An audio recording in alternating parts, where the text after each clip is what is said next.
It's time to decide the one fantasy film to rule them all. Pretty hunky for a fish guy. He's a rat! That's what I'm saying, man. Bam has murdered it, man. He's murdered it. Hello and welcome to... That's my Gandalf impression. Hello and welcome to the screen. We're going on an adventure. Is that any good? Do I just sound like a... Well, Joe's not impressed with that. All right. Hello and welcome to the screen test. My name's Jack Howard and I'm joined, as always, by the chief film critic at The Independent, Clarisse Lockery. Hello, that was my attempt to be Hermione. 1/3 of the Cyber Nerds, Joe Kimwin. What's good? And we are joined by... Well, it's the return of the king. Hey. Bam. Bammed out the It's white. Bamalam. In the flesh. How are you doing, man? I'm good. How Welcome you doing? back. Thank you. I think you're the first returning guest. Hey, I am. And you know what? I might have lost 2 times already, but third time's the charm, baby. Let's go. This week, we're going to work out what the one fantasy film is to rule them all. And this is inspired by the fact that Prime Video has the whole Hobbit trilogy available to watch right now. Why don't we have a game of riddles? And if it loses, what then? Well, if it loses, precious, then we eat it. If Baggins loses, we eat it whole. Fair enough. And there is, of course, a Lord of the Rings TV series, plus a Wheel of Time series coming to the platform. So what better time to decide what the best fantasy film ever made is? So Clarisse, Joe, and Bam, you've got to convince me why your choice of fantasy movie is the best one. Why me? Well, it's something to do with a prophecy about being the chosen one and saving humanity and all that sort of stuff. But I won't go into it now. It's kind of boring. But just know that there is a prophecy of sorts, and it picked me to pick films. Bam. Start us off, you're the guest, and you have the most obvious choice. What have you gone with and why? I'm going with Lord of the Rings, Return of the King, because I am here. The king is back. Shout out Elvis. Let's go. Why is Lord of the Rings the greatest? I mean, it's been. What hasn't been said? Let's, it is. It's not why. It just is. It's the greatest fantasy franchise as far as movies and books. Like, it's up there. Joe, what have you picked? The actual real start of the Harry Potter franchise, the 3rd installment, Harry Potter, The Prisoner of Azkaban. Directed by Alfonso Cuarón. That is such a good movie. It's so good. I actually think if I'm going to have a bias, that's probably my favourite one that's been picked out of these 3, just personally. I mean, it's the best of the 3, so you know what I'm saying? It just is what it is. So good. Clarisse, what have you picked? I wanted to take, I don't know. I know this is I think this is a brave choice. But it's a movie I think we have to mention because of how special it is and how I personally love it a lot. And that is Guillermo Del Toro's Pan's Labyrinth. I'm doing the... Yeah. I'm the guy. It's a great movie to talk about, and it's beautiful, and I think it's one of the best movies of the 21st century. Yeah, I think that's right. Okay, let's jump straight in, actually, then. Do we want to start with cast? Because especially Lord of the Rings and Harry Potter have been defined by who played those roles. Pan's Labyrinth, let's start there. Let's start with Pan's Labyrinth and who played those. Because I think you should talk about, like, for example, like who played the creatures and things like that, and how that went on into the future of Del Toro's work. Yeah, I mean, look, in terms of Ivana Banquo, who played Ophelia, the main character, I mean, she's not really gone on to do a bunch. Maribel Verdú, who played Mercedes, the sort of, she works at the house and helps Ophelia. She, people might recognize from Y Tu Mamá También. She was the lady in between Diego Luna and, I guess, Gael Garcia Bernal. But really, yeah, if we're going to talk about cast, I would want to talk about Doug Jones, who is just one of the legendary, like, creature actors of today. Like, if you are watching a horror movie and there is some tall, spindly man, it's either going to be Doug Jones or it's going to be Javier Botet, who has also starred in a lot of Guillermo Del Toro movies. And the thing with these 2 guys, like, they do get overlooked so much because we focus on the makeup, and the makeup work is spectacular on both. So Doug Jones plays both the faun and also the pale man, the guy with the saggy skin who's so much fun, and I love him. And yeah, the sort of prosthetics work on that, and the effects work for like the faun. He was on stilts, and they would just erase one part of his leg so it looked like his legs were crooked. Just really like genius VFX work. But that takes away from the fact that these creatures would not be so spectacular and so interesting and so beloved if it weren't for the performances of Doug Jones, who is, acting is not just about facial expression. It's not just about the voice. It's about how you use your body. And Doug Jones has this incredible way of just like, if you shift a limb this way, you shift an arm, you go a little bit crooked, and you turn into something completely otherworldly. The way that the pale man, doesn't he run? Does he run? He sort of jogs. Yeah, the way that he moves down that hallway. That's just what I'm sort of seeing in my mind's eye. Is this like weird nightmare image of that, of him like coming towards me. Yeah, and if you look at what he did in sort of the other Guillermo Del Toro movies, like he played Abe Sapien in Hellboy, and he was some of the ghosts in Crimson Peak. Like that is range, baby. Like I know they're all monsters, but and the fish dude from Shape of Water, who was just meant to be like kind of hunky for a fish guy. Like there are levels to all his performances. It's like a different version of Pretty Fly for a white guy. Pretty hunky for a fish guy. Shape of Water. Woo! All right, Bam, let's go over to Lord of the Rings. Talk to me about the casting of that. What I think is so important when you talk about Lord of the Rings is it's not just, and this is, you can talk about just for Return of the King, but in a general, right? This isn't a movie that has any one main character. It has a whole host of main characters. There's a reason that this movie has to have like 4 or 5 endings. It's because it's the ending of so many characters' arcs across the board. But the actors I really want to just take a second to talk about here would obviously be Ian McKellen bringing to life Gandalf in such a way that is perfect, like from start to finish. He's such a good job in this, and in Return of the King as well. You really see Gandalf sort of stepping up to actually have to do. He's always sort of on the edge, like in the other movies, like he's there trying to make sure that the ring's destroyed and so on and so forth. But in this, he kind of has to step up and be not just Gandalf the White, but like General Gandalf. He's got to take charge of all of the war situation, and he really helps out with that.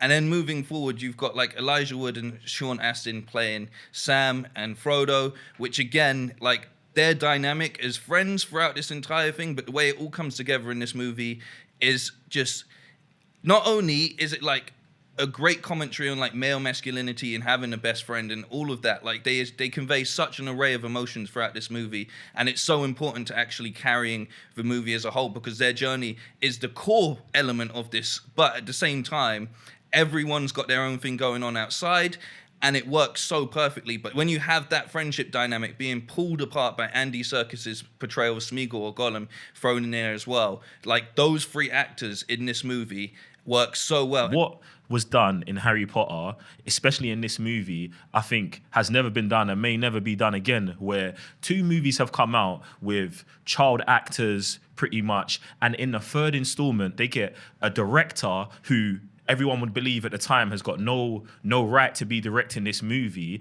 and we've grown with these actors, and then they transition from a child, like a kids franchise into, I don't want to say young adult, because in this one movie it goes from kids to young adults to there's a maturity to adults. increase. Yeah, we mature through the whole thing in this one movie. Their performances increase in maturity, but the filmmaking and the film in general increases in maturity. Everything in this goes up like 10 notches, and like most franchises trying to do something like that, they fail all of the time. But Harry Potter, Prisoner of Azkaban nails it, as well as getting a new Dumbledore character, the introduction of Sirius Black into the franchise, the reveal of Peter Pettigrew, and like just the whole sequence, the way the cast come together in this, like I've never seen anything like it. And I hear what you're saying with Return of the King, but they're all adults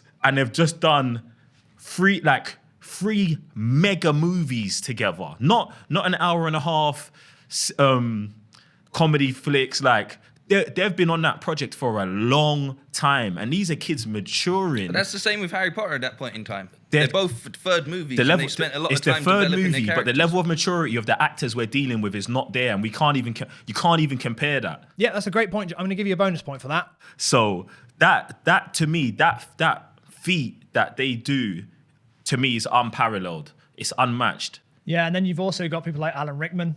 And you're right, like mentioning Gary Oldman, like getting seasoned actors like that. I actually think that there's a comparison you can make between somebody like Gary Oldman and Ian McKellen, who get given really like over the top or wild dialogue to say, but they say it with such a gravitas behind their performance that you totally believe it. Like you have Gary Oldman being like, he's a rat, and it's like I totally buy that he is feeling some stuff about this. Gary Oldman legitimately feels like someone who's been locked up in Azkaban, and it's like there's only limited knowledge of the whole Azkaban. I've only watched the movies, so I'm speaking purely from I do have from one movie, small complaint from about movie Sirius knowledge. Black. So we're just hearing about Azkaban now, and he comes out, and you just believe Azkaban is the worst place in this universe, off of his performance. Clarisse, what were you going to say about your complaint about Sirius Black? Is it from just the books? No, the ages don't match up. He's too old. Right, because he's meant to be the same. He was friends with James and Lily Potter. Right. But he's like significantly, they're all meant to be schoolmates. Like, sorry, I said it was a small complaint. No, I get it. He's too old for that, Headcanon. but. No, it's just like literal canon, and then you see in the movie James and Lily Potter, and it's like, why does this guy look like your uncle? I don't understand. Well, let's talk about the main three, though, Joe. Let's talk about the cast of Emma Watson and Daniel Radcliffe and Rupert Grint.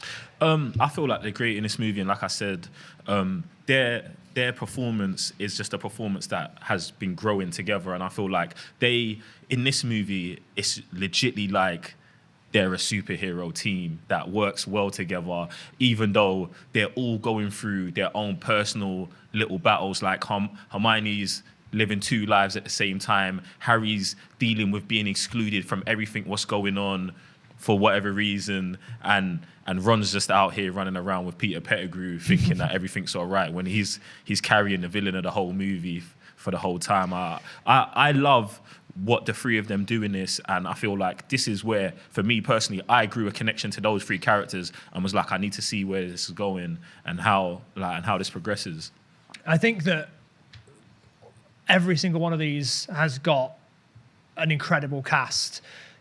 I don't want to forget about what Clarisse said about how, what's his name? Sorry, the man who plays the creature. Doug Jones, thank you. Creature band. We love I don't him. want to estimate how important his physical presence is in that movie and in all the roles that he plays. Similar, actually, to Andy Serkis's portrayal of Gollum. He is to prosthetics what Andy Serkis is to motion capture. Yeah, it's just incredible. I can't imagine, this is what I'm sort of going to base the points on, I can't imagine somebody else playing Gandalf and getting away with it.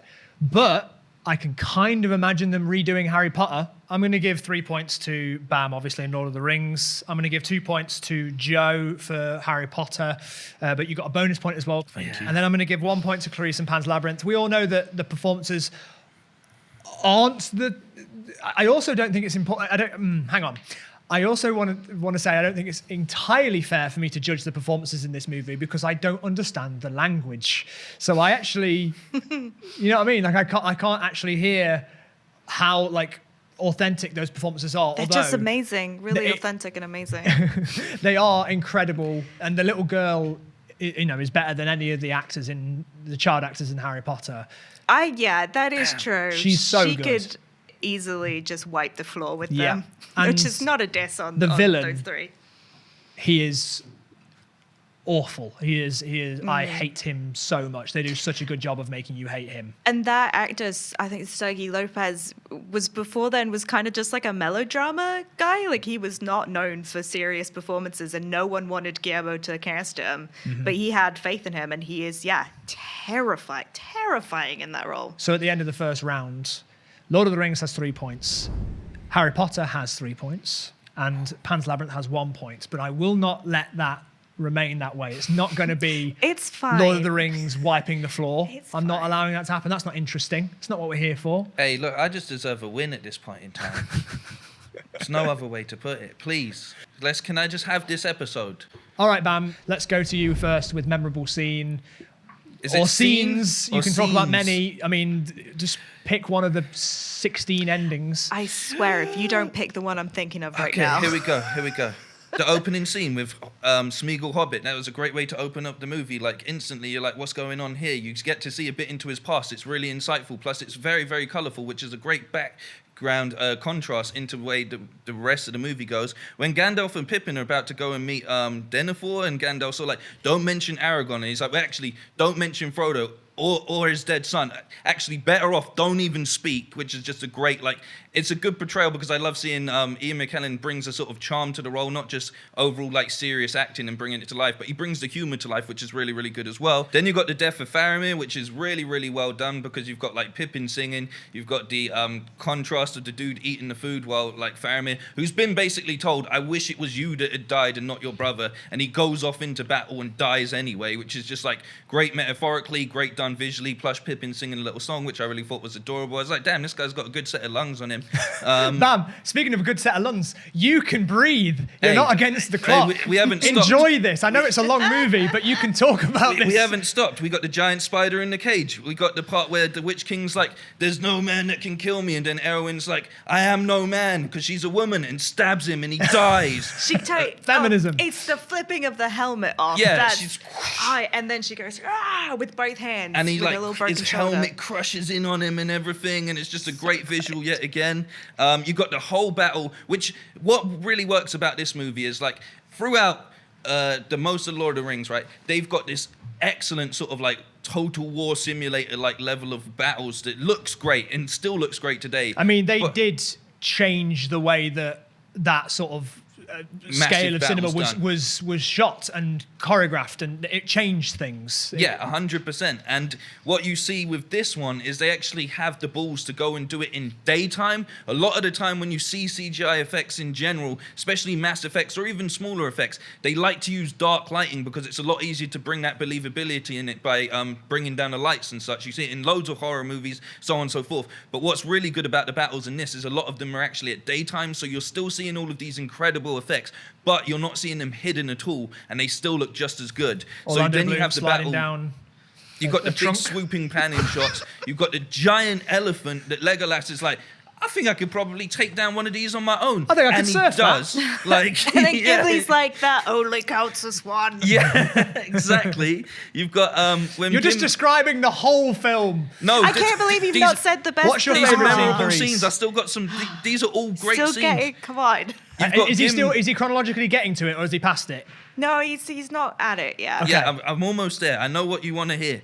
You got Gimli that says, "Who'd have thought I'd be dying next to an elf?" As he looks at Legolas and says, "Well, what about dying next to a friend?" Friendship win right I'm there. getting goosebumps just I could hearing do you that. say that. You know what I mean? Maybe the real Lord of the Rings was the friends we made along the way. I think it probably was. And I'm going to give you a bonus point for saying that. Then you got Aragorn, who's they don't even know if Frodo's dead or not, yeah? But he says, as he's about to ride into what looks like imminent death anyway, a giant army that's probably going to wipe him out anyway, but he just looks back at Gandalf and he's like, for Frodo. That's it. Which And when works he on- says, there may come a day where the courage of men fail, but it is not this day. That's what I'm saying, man. It's just the most... That's what I'm talking the most about. beautiful, epic filmmaking, and I weep I have a every single confession time. to make, and I feel like now is the time to do it. I've only seen the Lord of the Rings movies one time because when they came out when I was a kid, I didn't get it. And I've always kind of struggled with fantasy stuff. I actually retroactively went to go back to Lord of the Rings because Game of Thrones Yep. got me into that style of world building. Yep. And I've watched them once, and I've got to say that all the stuff that you're mentioning is burned into my brain This is what after I'm talking one about. viewing of these films. This is what I'm saying. And then you've got, obviously, Sam carrying Frodo up to destroy the ring. You've got the entire sequence, which stays in your head as well. The flamey backdrop. Smeagol trying to get his hands on the ring one last time. When Frodo puts the ring on and turns invisible just out of there. And then Smeagol, as he's falling and gets his hands on the ring finally, and even as he's dying, he's trying to hold that ring up because that's more precious to him than his own life, and he's just burning out there. And then, you know, you've got... I'm gonna let you have one more. One more, don't worry, I got one more. Say Mouth of Sauron, Mouth of Sauron. It's the perfect one. When the hobbits go to bow and Aragorn's like, you bow to no man, and then everybody in that entire area just bows to them. My friend Sammy, when I watched it with him, I've never seen him cry like this, and I didn't even have to see him. I heard him. I heard this like noise just next to me. I got emotional, but not quite that emotional. That scene makes people very emotional. Because it's delivered so well. It just basically represents the entire journey. Like the smallest, weakest, foolish, most like whatever breed you want to call them in the entire of all of Middle Earth were the heroes of this story. And they finally get their recognition and they're finally back together. All four of them standing in this new world as well. It's like elves and dwarves and man and everyone there who've all come together because of this story, all just going, you know what? Hats off to you. You guys, you did it. You might be small in stature, but you were giant amongst us. Like, you know, it's great. Okay, that is an abridged version There of you The go. Return of the King. Thank you for that, Bam. There's clearly a lot to remember in there. Joe, what are some of your favourite moments in The Prisoner of Azkaban? Are we really? I don't know if we can. Who's going after that? You are, Joe. I don't know. I've got Patronus. Yeah, No? man. Patronus, anyone? I mean, no? this film is absolutely up my fucking alley because there's time travel in it.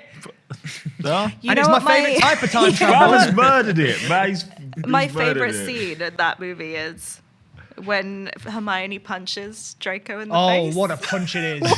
That is an incredible punch, and she goes straight for it, and we get to see it twice, don't we? Yes, we do, from two different angles. Yeah, I mean, I love it. Replay. there's a couple moments in this movie that I really love. I think one of them that stands out to me is the one where they're all in the Defense of the Dark Arts class, and the shot comes in where it's looking at the class through the wardrobe mirror, and it goes into the mirror, yeah. and it comes out the other side, and we're in the class, and I love that because I just feel like it's a sick shot.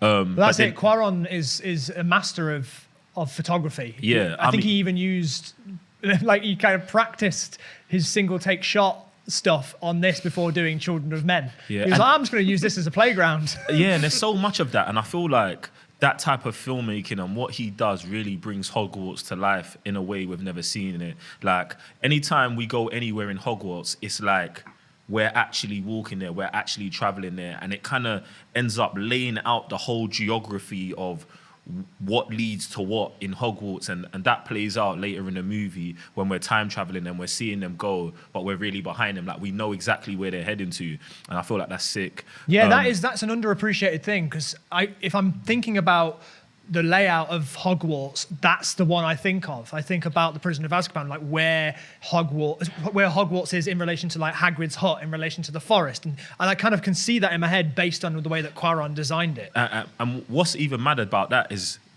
they said that in that movie they had to not change it, but they had to like certify where things were because of the way he was recording it. Whereas I think in the previous movie, Hagrid's hut was actually somewhere else. Yeah. But now they had to make sure it was here all of the time. And I felt like that was great. There's the scene in the Great Hall where Dumbledore's doing a speech, and it's just like one continuous shot where it comes in through the door, it runs through the tables, it goes around, it hits the choir, we see everyone singing, all of that. I feel like that's the kind of stuff that really helps this transition of where we was in Harry Potter to the new place we're going. Yeah, I love and that. also the transformation of the werewolf as well, like actually scary and freaky. Yeah, And I was definitely getting to that because I feel like I loved seeing that, and I feel like that was also like mirroring the transformation that Harry Potter was going through, from going from a kiddie movie to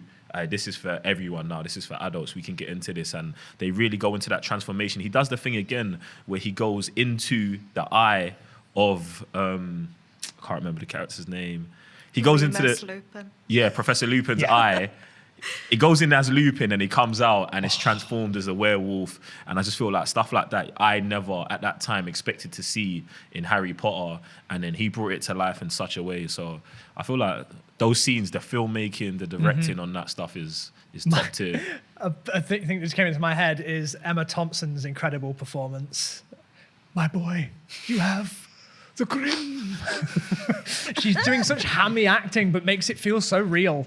I adore Prisoner of Azkaban. If I'm going to watch a Harry Potter movie, that's the one that I always go, I haven't seen that one in a while, but it's the one I always put on. And it probably is because it's time travel, but it's my favorite type of time travel where there's only one timeline and everything happened that way the first time and it's just about fitting it back in again. And I think it does it beautifully, but also choreographs it beautifully. Like the logic makes sense, but also the way that it's, the perspective it gives you each time. Yeah. Like I really believe that when you watch it for the first time, you're gonna think that the hippogriff, what's his name? Buckbeak. You know that he's good. You think that he's dead. You think that it's going to be somebody else who's casting the spell. You don't see the time travel stuff coming. And then that moment when Harry realizes it's not his father, but it's him, that is like, oh, it's so good. It's so good.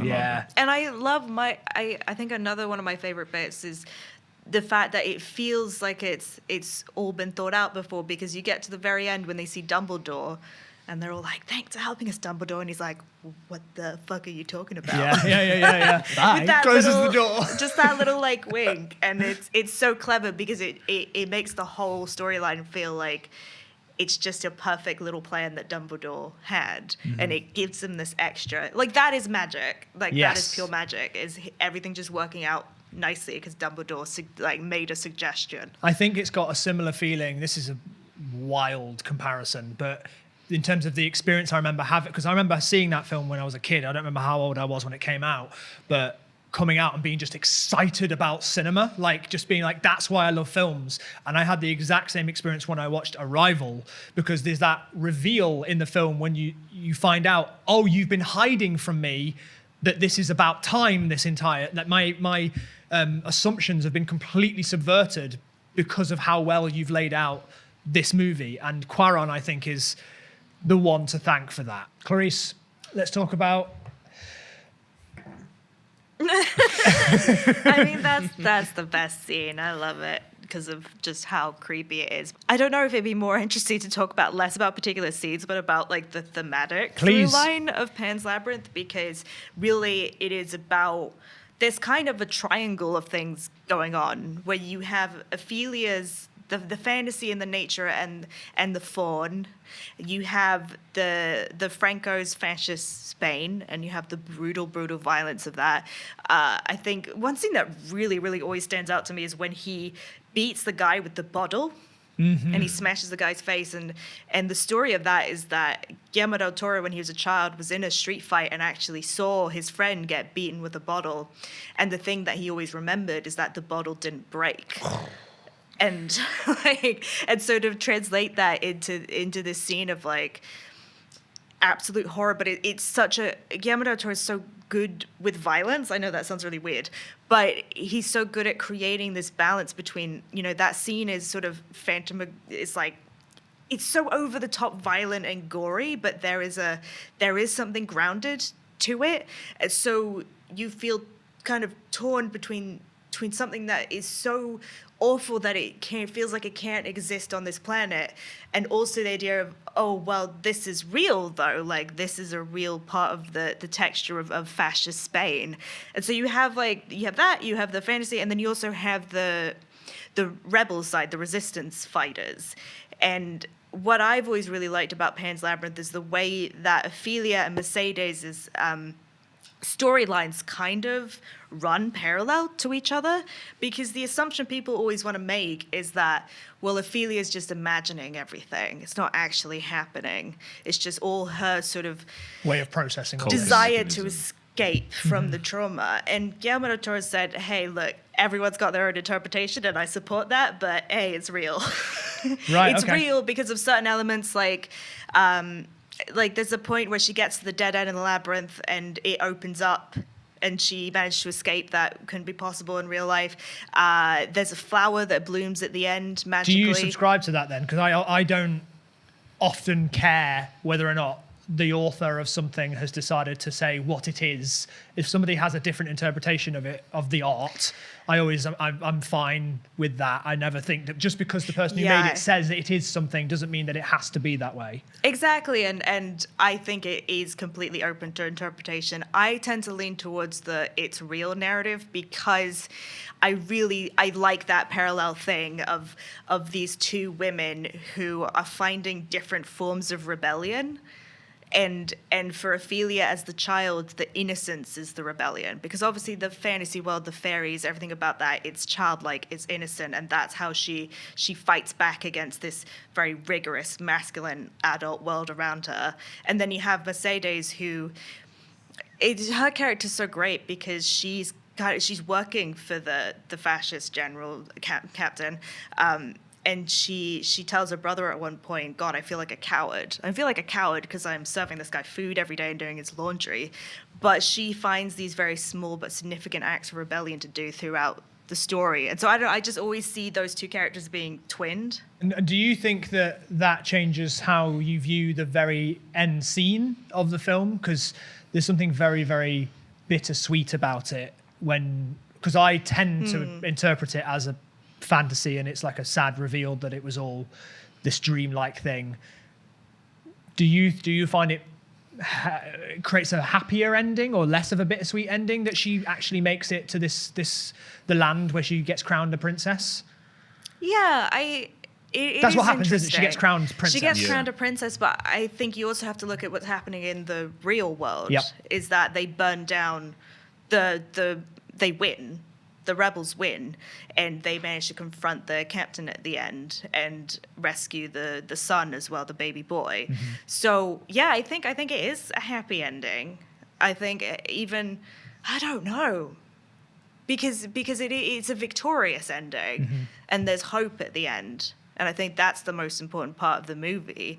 You know, her death is almost kind of a secondary. I know that sounds horrible to say, but it feels almost like a secondary thing to the moral victory that everyone achieves at the end of this movie. And that's really what Guillermo Del Toro wanted to spread, is this message of like, yeah, love conquers all, and goodness can succeed even if there is sacrifice.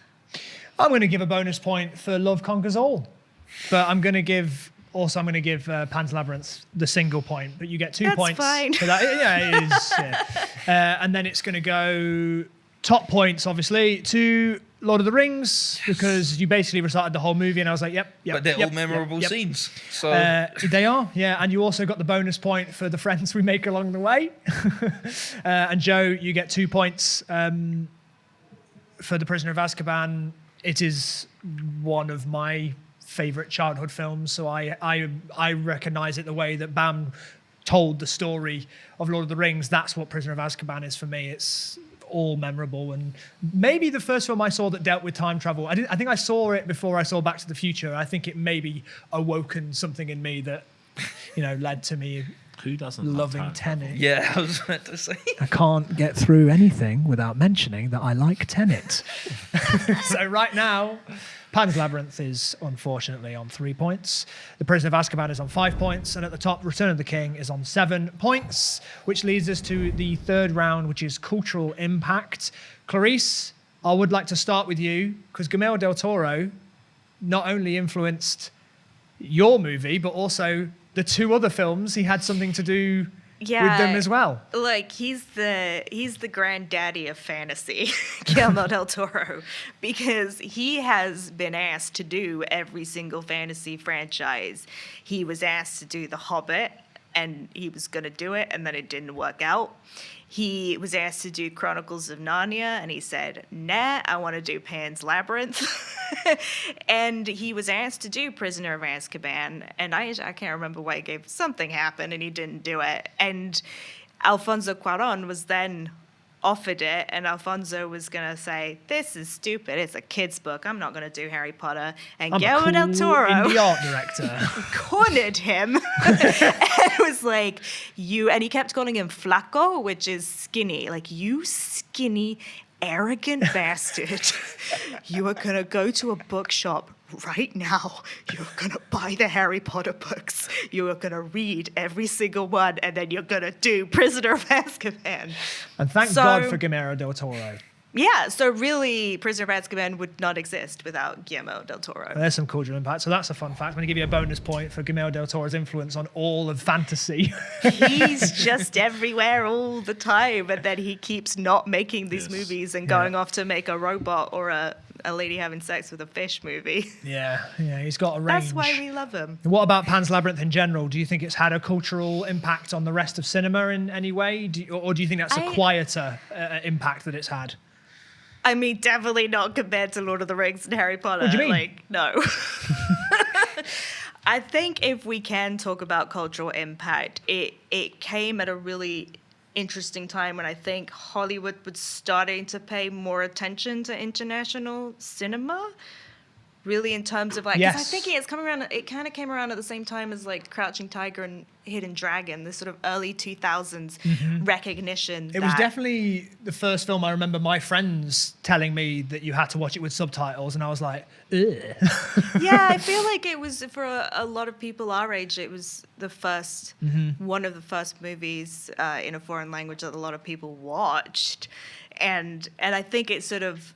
It popularized international cinema as being something more than like sad French people, in people being sad and French, and it's in black and white. I think in kind of like the popular imagination, seeing something like Pan's Labyrinth made people go, oh yeah, like I don't need to be scared of subtitles because there are cool movies that are in different. That's what Bong Joon-ho says. Like, yeah. What a great Oscar speech! One of the many Oscar speeches that he gave. Joe, what do you think the cultural impact of Harry Potter and the Prisoner of Azkaban is, or Harry Potter in general?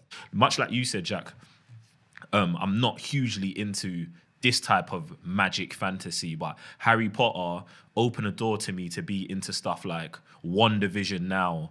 And just any kind of show with magic, do you know what I'm saying? So I feel like it's definitely did transform a whole generation of people. But moving forward, it's a sticky situation for the wizarding world. Yeah. Do you think they'll ever remake it, or do a sequel in some way with like an adult version of Daniel Radcliffe playing Harry? I mean, feels like it's a fashionable thing to do now. Well, I feel like because it's a WB product, maybe.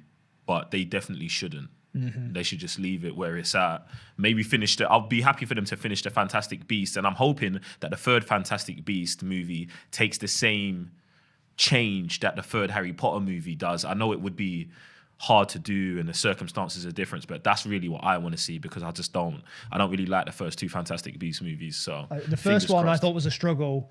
And the second one I thought was actually one of the worst things I've seen in a long time. They just sucked the life out of the Harry Potter in terms franchise. Of the way it that should a be script really is written, fun, but it's like, not. Forget about JK's views for a second, even though we shouldn't. Her talent as a screenwriter is poor. It's so bad. The structure is terrible. And that's why you can't always just do books and screenwriting. There is a scene in the second one where they're explaining, they're in that crypt and there's a lot of exposition going on and everyone's yelling. And there's a line from Zoe Kravitz where she says something like, I don't know. And it's the most sincere line reading I've ever heard in the Harry Potter universe. Of her just being like, I don't know. I don't know what's going on. It's all the flashbacks within flashbacks please. within a story, you know, and this person has a secret brother, and it's like, what the hell are you doing to your own work? Like, why did you build this up just to destroy it? I just wanted to add one small thing, Percy Jackson. I like the Percy Jackson movie, and that was because there was a lot of like the whole young adult thing. Yeah, well, that's the thing, yeah. Is Harry that Potter, like Harry Potter, Percy Jackson, Hunger Games, Twilight, Hunger like Games. all of that stuff happened because of Harry Potter. And you know what? I like Percy Maze Jackson. Runner. I'm not afraid to say it. I kind of hate all of that stuff. Yeah. Except Hunger Games. Hunger Games, I'll be like, yeah, I like Hunger Games. I think that's all right. But the rest of those stuff, I just didn't think it was good. And I feel like Prisoner of Azkaban is like, if you line it up against all of them, it's so much better. So I'm not even trying to claim that as culture. I was going to throw It in happened. the Cursed Child is like fairly successful theatre continuation. Yeah, of fan fiction. So it's, you know, it's gone out into other aspects of just general, you know, popular demand, and that's like really successful. We may even see that adapted at some point in time. It's a very, very interesting thing to watch because it does just feel like somebody is doing fan fiction of the world. But it's such a interesting thing to just go into and be like, oh, I don't know how I view this or where it fits in my idea of what Harry Potter is. It feels like a separate thing. And it, again, you know, I don't want to give spoilers for people who haven't been able to see The Cursed Child, but the way that it messes with time, it tries to do something similar to Prisoner of Azkaban, but I think it just becomes a trip through greatest hits. And it's, I don't know, I didn't particularly like it. I think that Harry Potter should stay where it was. And we'll leave it there. Right, Bam? So one thing I just want to put across for both, you know, I'm being positive. I didn't just come here to tear down everything.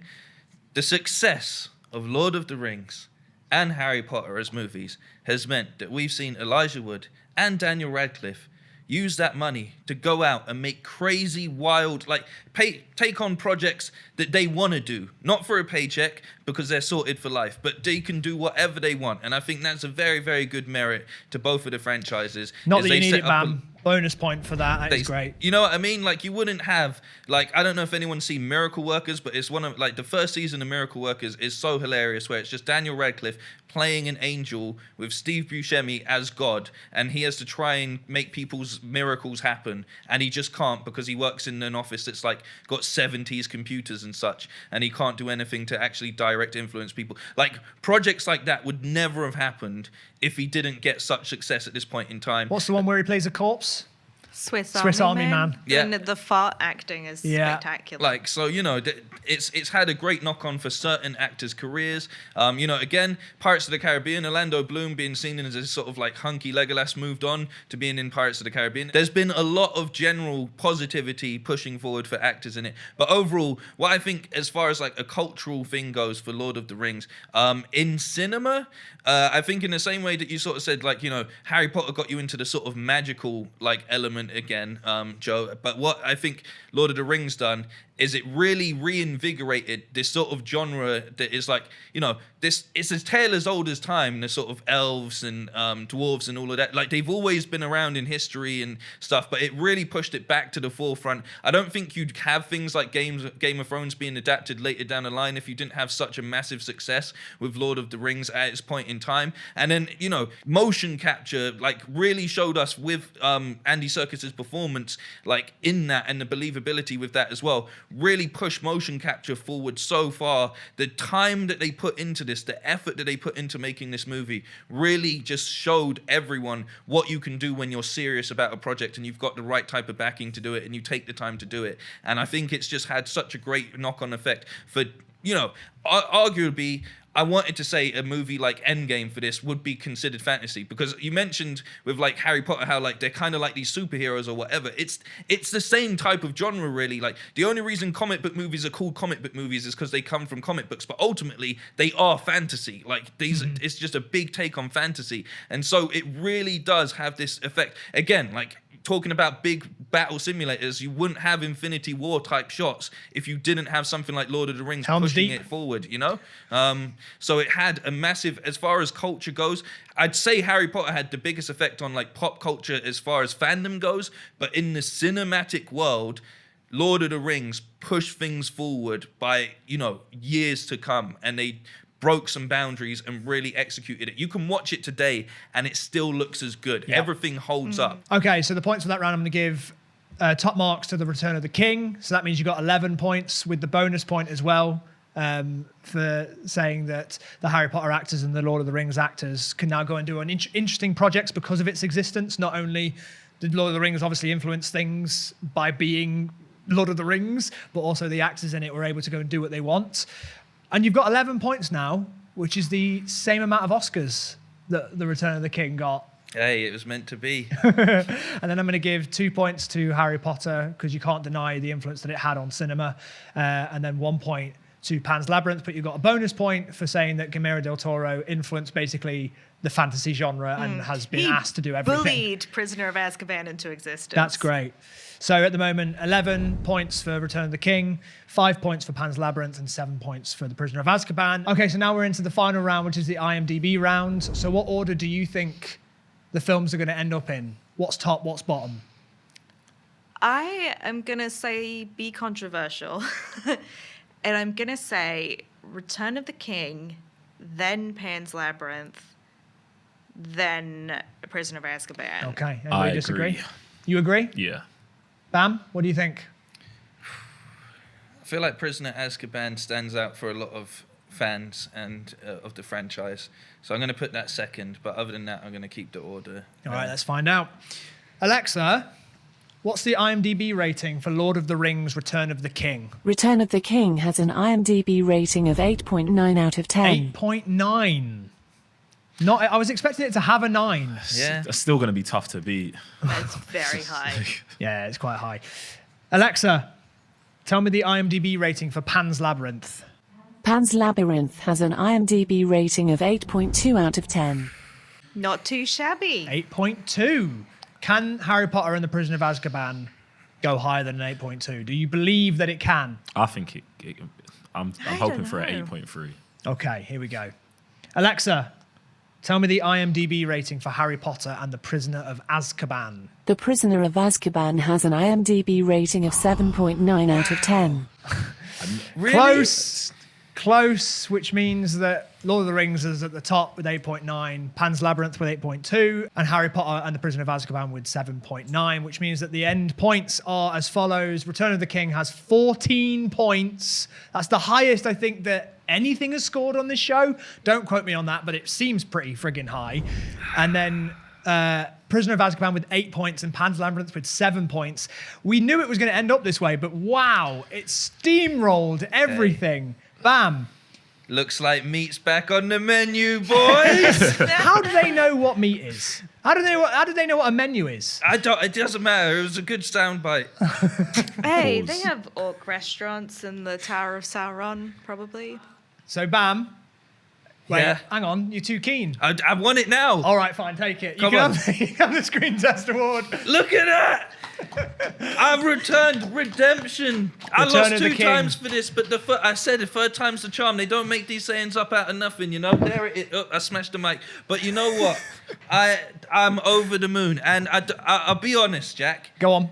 You didn't even come in here with a biased agenda against me, so I commend you on this round. I don't know what you think this is. I don't have a Like- biased agenda against you. You definitely did in the past 2. No, you just had a bad hand. Hey, look, I'm the champ now, so if I said that you had an agenda against me, then Fair that's enough. what it is for today. Because today is Bam's day. He has won the screen test. I believe, did my friend Paul, he won his episode, didn't he? He did, yeah. Oh, yeah, you better heavy get us spoilers head to one. head, because I'll fight him in the studio for the championship. Physically. Yeah, I'm calling it out now. Heavy spoilers. He'll lose. See you when I see you, man. I'm coming for you. Well, thank you very much for joining us on this week's episode of The Screen Test. Bam, thank you so much for joining us. Congratulations on winning, and congratulations, obviously, to The Lord of the Rings for being crowned the greatest fantasy movie of all time. We knew it was going to happen, but it's fun to discuss this stuff anyway. Do you agree? Is there anything that we could have mentioned? Any fantasy movies that you think deserve to be discussed amongst these? Let us know in the comments below. And don't forget, you can watch the full Hobbit trilogy right now on Prime Video. And come back next time when we'll be deciding what is the best action movie ever made. Bye-bye. The people's champ once again. Just say bye, Bam. Sorry. Bye.